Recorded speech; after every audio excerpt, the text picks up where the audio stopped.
Bonjour à tous, bienvenue sur la chaîne Helleuse Guidance. Je suis Marion et je vous propose d'aller explorer les énergies de votre année 2023. Pour ce faire, on va utiliser un tirage de roue astrologique qui nous permettra d'explorer domaine par domaine la tendance de votre année. Je vous proposerai également dans une seconde vidéo qui sortira aux alentours du Nouvel An un tirage mois par mois pour l'année 2023 également. Afin de ne pas la rater et de pouvoir être notifié de sa sortie, je vous invite à vous abonner et à cliquer sur la petite clochette des notifications. Je vous laisse avec votre tirage, à tout de suite. Taureau, allons voir ce que vous réserve cette année 2023. On va donc choisir un arcane majeur pour chaque domaine et aller voir un peu ce que l'année vous réserve. Taureau 2023.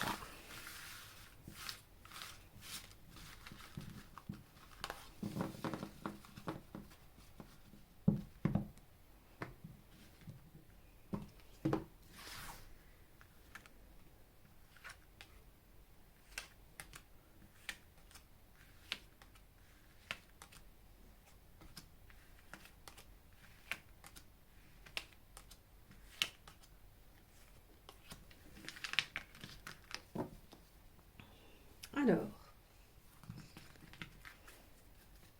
maison 1, le monde inversé. Maison 2, le mât. 3, le jugement. 4, l'impératrice. 5, le pendu. 6, la roue. 7, la lune. 8, le battleur. 9, la papesse.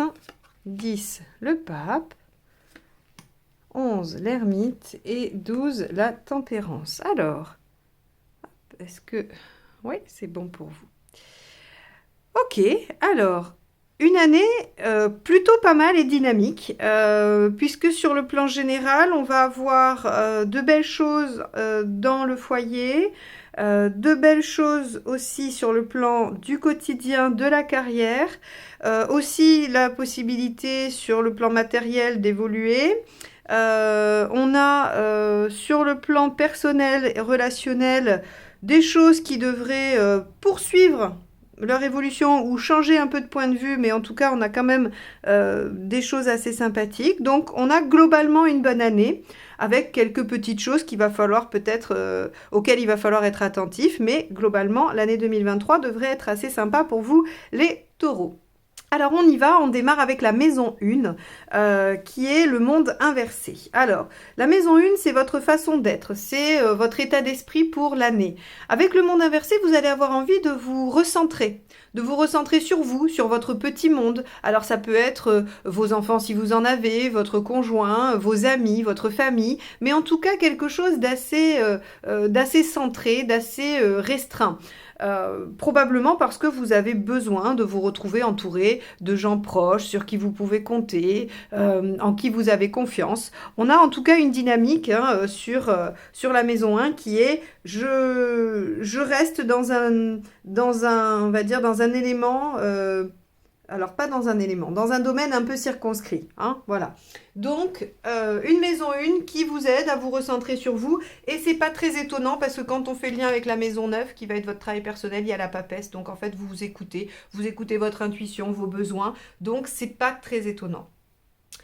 Et votre meilleure façon de toute façon d'être, hein, puisque dans chaque maison il y a un conseil un peu indirect, ça va être de toute façon de vous recentrer sur vous et de penser à vous. Dans la maison 2, qui va nous parler de vos ressources, de vos, on va dire de vos affaires, de tout ce qui va concerner votre matériel, mais également de vos talents à développer. Avec un mât, on a de nouvelles aventures qui peuvent démarrer. Alors, peut-être une prise de risque, mais j'ai envie de dire que avec le mât, on a quand même une nouvelle aventure assez innovante, différente des autres fois. Donc, il pourrait y avoir de nouveaux projets jamais réalisés qui naissent en 2023. Et par rapport à vos talents à développer, il va falloir développer ce goût un peu de l'aventure, du risque ou de l'acceptation de ce que la vie peut apporter. Hein. Y a une forme de maîtrise qui est abandonnée, qui est lâchée dans le mât. Hein. On se dit, bah tant pis, on ne sait pas trop bien où ça va mener, mais on se lance dans l'aventure. Et peut-être que vous ferez ça avec des gens de votre entourage proche. Dans la maison 3, on a le jugement. La maison 3, ça va être l'état de votre intellect, ça va être votre façon de communiquer, ça va être vos rapports avec les gens au quotidien, vos clients si vous en avez, vos collègues si vous travaillez quelque part avec des gens, ça va être vos voisins, la boulangère, voilà. Alors avec le jugement, on voit que il y a une sorte de renaissance. Et probablement parce que vous vous recentrez sur vous, donc il y a forcément des choses qui se modifient. Il y a une forme de renaissance qui va vous permettre de réactualiser des situations. Soit vous allez pouvoir rétablir une clientèle, soit vous allez rétablir de liens avec des collègues, soit vous allez vous sentir plus en lien avec les autres. Parce qu'aussi le jugement, c'est quand même la foule, le monde. Et donc, enfin le monde, pas au sens de cette carte-là, mais on va dire le fait qu'il y ait du monde. Hein, voilà, les espaces remplis. Et donc, vous allez vous y sentir à l'aise parce que vous serez bien avec vous-même. Hein, c'est-à-dire que cette carte du monde, dans la maison 1, comme je le dis, elle vous amène à vous recentrer sur vous-même, ce qui fait que vous êtes beaucoup plus ajusté quand vous êtes obligé d'être au contact de gens. Donc, qui sont les collègues, les clients ou encore les gens que vous croisez tous les jours. Dans votre façon d'apprendre aussi, ou en tout cas dans votre, dans votre travail intellectuel, il se peut que vous ressortiez des centres d'intérêt qui datent. Hein. Peut-être qu'il y a quelques années ou quelques mois, vous vous étiez intéressé à un domaine et là, vous allez le remettre au goût du jour, vous allez vous y replonger. Je sais pas, vous avez peut-être appris l'astrologie il y a 3-4 ans, vous vous étiez un petit peu plongé, puis vous avez abandonné. Et bien là, avec le jugement, on réactualise des choses du passé. Donc, une formation que vous reprenez, un centre d'intérêt que vous allez reconnecter, voilà, il y a un petit peu tout ça qui peut sortir. La maison 4. La maison 4, elle va vous parler de votre fort intérieur et de votre foyer. Alors avec l'impératrice, vous êtes aux commandes, vous maîtrisez, vous gérez, vous dirigez, vous organisez.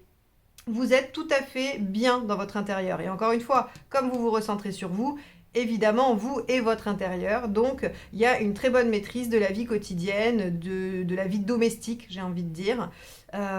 Et vous avez plein de projets. Je le mets en lien avec la maison 6 qui est le quotidien. Vu que dans le quotidien, on a un nouveau cycle, des opportunités et tout ça, je pense que vous démarrez de nouveaux projets par rapport à votre vie personnelle. Alors, soit vous avez envie de changer de lieu de vie, soit vous avez envie de le modifier, soit vous avez envie d'y apporter des modifications dans votre façon de faire au quotidien. Quoi qu'il en soit, vous êtes en totale maîtrise des choses, vous y arrivez. Il n'y a aucun obstacle à ce que votre vie intime, quand je dis intime, c'est derrière votre porte, hein, ne soit pas épanouie, quoi. Vraiment, on a une bonne maîtrise de la situation et vous êtes tout à fait à même de faire les choses que vous avez envie de faire. Avec la maison 5 ici, le pendu, la maison 5 va nous parler de votre créativité, de votre expression personnelle, de vos plaisirs, de vos amours, de vos enfants, en fait tout ce qui émane de vous. Alors avec le pendu, on peut avoir dans certains domaines des blocages, des choses qui ne se réalisent pas. Donc peut-être que ça sera dans les amours, peut-être que ça sera avec les enfants, peut-être que vous n'arriverez pas à mettre en place des activités extérieures parce que vous serez trop centré sur vous et sur votre foyer. C'est possible, mais à chaque époque, ses préoccupations, hein, c'est pas grave, vous pourrez le faire une autre fois. Mais avec le pendu, on a quand même toujours aussi cette notion d'accepter de voir les choses sous un autre angle. Donc peut-être que dans votre vie créative ou dans votre vie amoureuse, vous serez obligé de regarder la situation différemment, de prendre un temps de recul pour pouvoir y accéder sous un autre angle et surtout avec une autre vision des choses. Je le mets en lien par rapport aux amours avec la maison 7 qui est celle du partenaire. Quand on a la lune, ici on a de la fécondité, on a aussi la question du foyer. Moi je ne serais pas du tout surprise qu'il y ait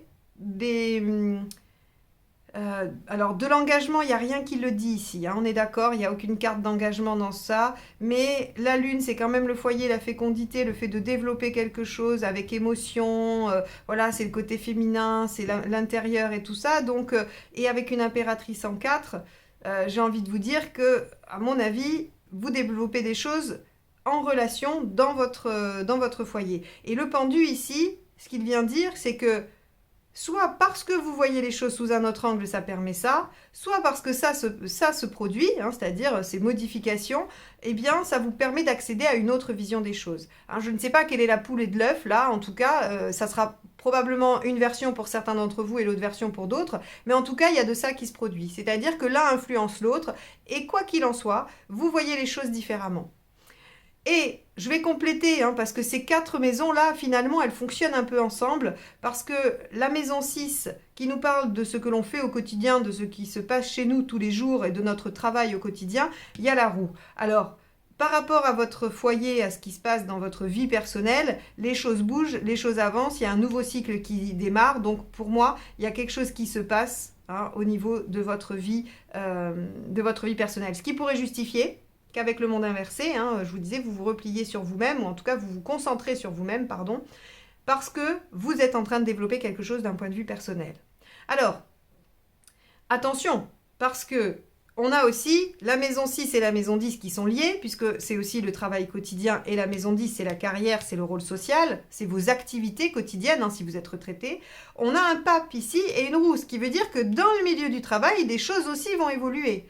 Vous allez avoir des opportunités de progresser dans vos activités, dans votre carrière, et il va falloir aussi y porter de l'attention. Donc on a un gros pôle sur ce qui se passe à la maison, et vous avez envie de vous recentrer sur vous et votre foyer, mais on va aussi avoir besoin de votre énergie sur le plan de l'extérieur, du travail et des activités sociales. Bon, je vous ai dit, c'est une année très chouette où il se passe plein de choses, et il va falloir avoir l'énergie. Mais vous l'avez, hein. Il y a finalement, j'étais en train de regarder, il n'y a qu'une seule carte inversée. Et en plus, elle n'est même pas négative puisqu'elle parle juste du fait que voilà, vous revenez, vous vous recentrez. Donc, on a quand même une année qui est très, très dynamique, hein. Donc, on a vu avec cette roue ici dans la maison 6 que les choses allaient évoluer dans votre quotidien, que vous allez être capable de modifier des choses. Ici, grâce à l'impératrice qui prend la direction des opérations et qui organise bien, hein. Donc voilà, si vous êtes un homme, ça peut être grâce à votre compagne.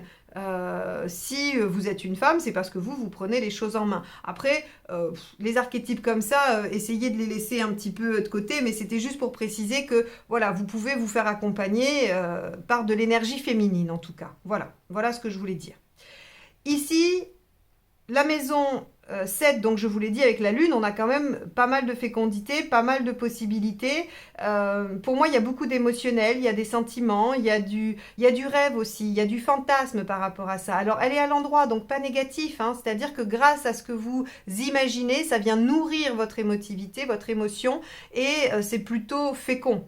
Si elle avait été inversée, je vous aurais dit, ok, il va y avoir des choses qui vont bouger et vous allez peut-être avoir une relation, mais qui va s'avérer bloquée et qui surtout sera le fruit de beaucoup d'illusions. Or là, non, on vous dit, parce que vous allez pouvoir être dans l'émotion, parce que vous allez pouvoir ressentir des choses, vous allez changer votre vision de la situation. Et vous allez pouvoir créer et avancer. Donc ici, on a une très belle maison 7. Encore une fois, si ça doit concerner un associé, puisque la maison 7 parle aussi de l'associé, c'est quelqu'un avec qui vous avez des choses en commun, ça crée une émulation plutôt émotionnelle et affective. On n'est pas sur quelque chose de purement pragmatique et réfléchi. C'est pas une association comptable, hein, ici. Voilà, c'est une association de cœur parce que vous vous retrouvez sur des valeurs communes, parce qu'inconsciemment vous êtes connectés, parce que voilà, hein, on va être dans quelque chose de très centré sur l'émotionnel. La maison 8 avec le battleur. Alors la maison 8, c'est vos pulsions, vos désirs, vos instincts, c'est l'inconscient. Alors là, pour le coup, vous allez avoir envie de démarrer plein de choses, vous allez avoir de l'enthousiasme, vous allez avoir du dynamisme, vous aurez envie de prendre des initiatives. Et c'est pas étonnant puisque regardez, dans votre fort intérieur, vous êtes en impératrice. L'impératrice, c'est ce que je disais tout à l'heure, elle y va, elle crée des choses, elle met en œuvre des projets et vous allez être en harmonie par rapport à ça. Donc vous aurez envie de vous recentrer sur vous pour reformuler un peu votre vie, voilà, et vous allez être moins tourné vers les autres. Alors, encore une fois, c'est probablement une très bonne chose parce que vous avez besoin de changer des choses dans votre vie et vous décidez de vous y atteler pour vous et pour vous-même seulement. Donc, un battleur ici, une maison 8 qui finalement n'est pas trop difficile pour vous cette année. La maison 8 peut quand même recouvrir certains obstacles un peu compliqués à vivre. La seule chose, si on va pousser le battleur un peu dans ses travers, ça va être le fait d'agir un peu sans réfléchir. Donc, attention à ne pas vous lancer dans tout et n'importe quoi, sous prétexte que vous avez envie de changement et d'évolution. Même si c'est pas votre caractère, les taureaux en général, vous réfléchissez bien avant de vous engager, mais là vous pourriez avoir des envies un peu d'impulsivité ou en tout cas comment on appelle ça, j'ai pas le mot qui vient. Bref, c'est pas grave. Voilà, de spontanéité qui serait pas forcément judicieuse. Ça serait vraiment si je devais trouver une problématique à la maison 8, hein, d'accord? Donc soyez juste vigilants à ça, mais c'est même pas dit que ça vous arrive. Maison 9. La maison 9, comme je vous ai dit, c'est votre travail personnel, votre recherche, alors ça peut être vos voyages très concrets, mais ça peut aussi être tout ce qui va vous transformer, c'est votre système de croyance, c'est votre vision du monde.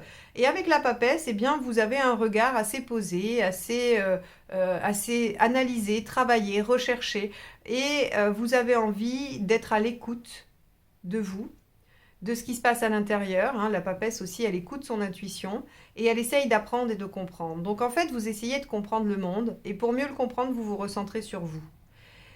C'est une façon de faire qui visiblement est efficace pour vous. Donc, usez de cette pratique. Il n'y a aucun problème pour vous. Vous avez besoin de ce temps de pause, ce temps d'intégration pour pouvoir être mieux dans votre vie. L'année 2023, pour vous les taureaux, est vraiment centrée sur le fait que vous allez remanier votre vie, hein, et votre vie à la fois personnelle et professionnelle. Donc justement, ça nous amène à la maison 10. La maison 10 qui, elle, avec le pape, nous promet une élévation, une progression, pourquoi pas une promotion. Quoi qu'il en soit, vous aurez, vous, la sensation de vous élever par rapport à vos activités ou à votre carrière. Et les choses évoluent de toute façon. Comme je vous ai dit, je l'ai mis en lien avec la maison 6, l'arcane 10, qui fait qu'il y a des opportunités d'évolution. Donc, si vous voyez passer des postes, eh bien postulez. Si vous avez une envie, un projet de développer votre activité indépendante, faites-le, parce que ce sera le moyen d'évoluer. Si vous êtes dans une association, que vous avez des activités et que vous sentez qu'on va vous donner plus de responsabilités, acceptez également. Hein. C'est vraiment une bonne chose pour vous, une progression dans votre, on va dire, dans votre réalisation sociale. Donc, c'est très bien aspecté. La maison 11, qui est vos rêves à long terme, hein, ce vers quoi vous voulez tendre, c'est-à-dire que la maison 11, il faut le voir un peu comme, à la fin de votre vie, si on vous dit est-ce que vous avez fait ce que vous aviez envie, ou qu'est-ce que vous aviez envie de réaliser, la réponse, ce sera la maison 11. C'est vos grands espoirs, vos grands rêves à long terme.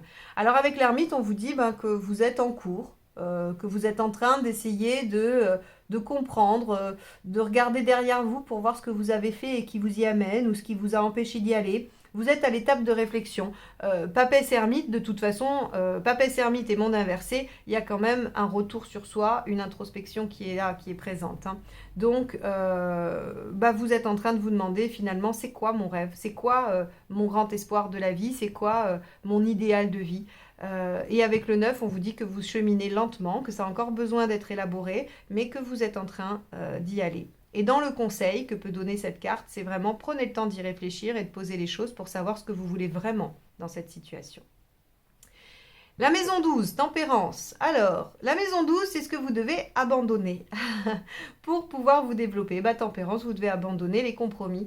Vous devez abandonner d'essayer de rendre tout le monde satisfait, même parfois à votre détriment. Tempérance, il faut qu'elle arrête de s'oublier à la faveur des autres.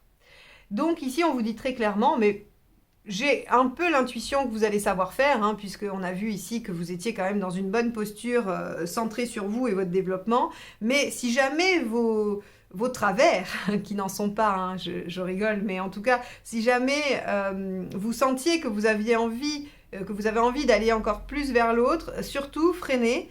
Vous ne devez pas vraiment toujours tout concilier. Voilà. Vous devez réorganiser les choses pour vous, comme c'est le mieux. Alors bien sûr que vous devez respecter l'autre et que vous devez être être, oui, respectueux si jamais vous traitez avec votre employeur, des clients, une personne, un conjoint. Évidemment, hein, ce qu'on vous dit, c'est pas de ne plus jamais faire de compromis, mais c'est de trouver le bon équilibre pour vous, c'est-à-dire entre vous et les autres. À quel moment vous pouvez être tout à fait en bonne communication, hein, l'impératrice et la tempérance sont toutes les deux à l'endroit, elles communiquent bien. Elles communiquent de façon juste et en respect avec l'autre. Mais à quel moment vous pouvez vous sentir, vous, suffisamment respecté tout en respectant les autres. C'est vraiment ça. Et donc, si vous voulez vous dire, bon, bah non, je dis rien parce que ma collègue, elle est, voilà, elle a ci ou elle a ça, donc c'est pas grave. Pour moi, c'est pas grave, je vais prendre.